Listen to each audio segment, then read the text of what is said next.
Welcome back to another SCP reading, dear researchers. Today we're going to be reading SCP-338, a portable radio.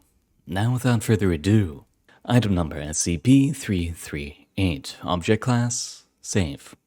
Special containment procedures.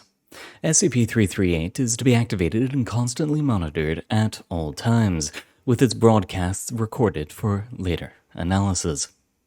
Every 10 minutes, the channel is to be changed, alternating between the broadcasts at 89.1 MHz, 100.2 MHz, 104.9 MHz, and 107.9 MHz. If at any time SCP-338 does not receive a broadcast on one of these frequencies, a Foundation doctor is to be immediately notified, and the entire frequency band is to be scanned to determine the status of the remaining broadcasts. Any personnel with level 3 clearance or greater are allowed to listen to, interpret, or analyze data resulting from recordings of SCP-338. No personnel are allowed to spend more than 100 cumulative hours interpreting the broadcast at frequency 107.9 MHz. Any personnel that has reached the maximum number of hours of exposure is to be administered a Class C amnestic and returned to the regular workforce as appropriate. All personnel working on data from the broadcast at 107.9 MHz are to be searched before leaving the Data Analysis Center. Any and all data storage devices are to be confiscated and the personnel involved terminated in order to prevent the possibility of redacted occurring in this reality. Description: SCP-338 is a portable crank and battery-powered survival radio manufactured by Redacted Incorporated.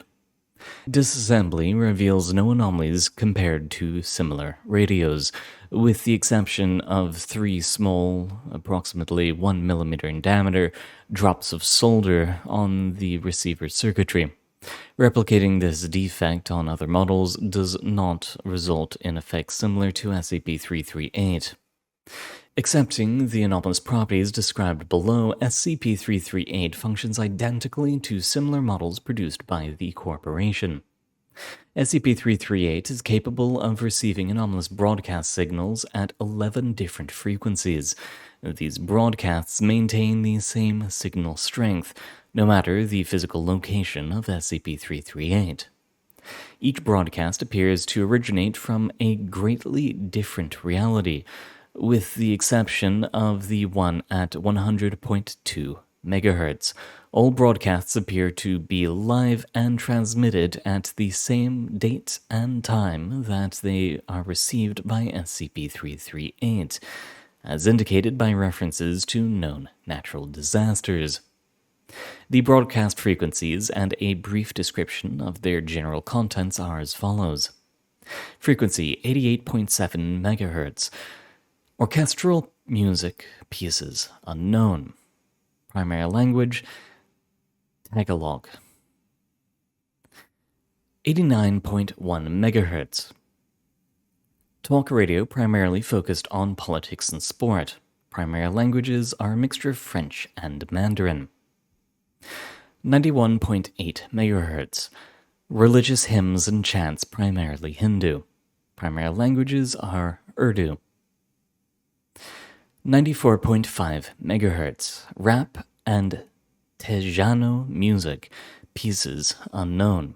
Primary languages are a mixture of English and Zuni. 97.0 MHz. Heavy static, faint voices heard. Content unknown. The primary languages are unknown. 99.3 MHz. Smooth jazz, pieces unknown. Primary language is heavily distorted Korean. 100.2 MHz. Emergency broadcast, primary language Latin. 101.7 MHz. Electronic dance musics, pieces unknown. Primary language is unknown, or at least unidentified. 103.4 MHz. Minor static, country pieces. Pieces unknown. Primary language is Swahili. 104.9 megahertz. Educational programs. Primary language Arabic. 107.9 megahertz. Redacted, and the primary language is also redacted. Although the music broadcasts are interesting from a cultural viewpoint, the talk-based broadcasts are the primary focus of analysis. The broadcast at 89.1 megahertz references political scenarios extremely similar to those found in the United States of America, but describe actions and events 4 to 6 weeks before they occur in the Foundation's reality. Although the political situations appear analogous, all names of people and places are different, mostly indicating a French or Mandarin origin. The broadcast at 100.2 megahertz is apparently a looped recording of survival instructions, rendezvous locations, and status updates about the Great War, and seemed to describe an EK-class scenario caused by the release of SCP-1427. The contents are changed and updated sporadically, ranging from twice daily to once every 3 weeks. The broadcast at 104.9 megahertz is a mixture of educational programs suitable for university-level classes, covering topics including electronics, mathematics, biology, art history, literature, and star building. Many of these science topics covered indicate a technology base significantly different from, and possibly more advanced than, that currently possessed by the Foundation. The broadcast at 107.9 megahertz data expunged, which constitutes a major breach in the event of redacted. Although the physical modifications necessary to redacted are not readily available. Data expunged in no more than 4 years. And there we have it. A slice of life of other realities brought to us in a survival radio. And a hand crank one at that. I wonder if it comes from one of the other realities. Oh well. Thank you very much for coming, dear researchers. It has been an honor, as always, reading for you. Hopefully in the not-too-distant future, I'll be back home, but until then, thank you for coming, good luck out there, and I hope to see you all next time.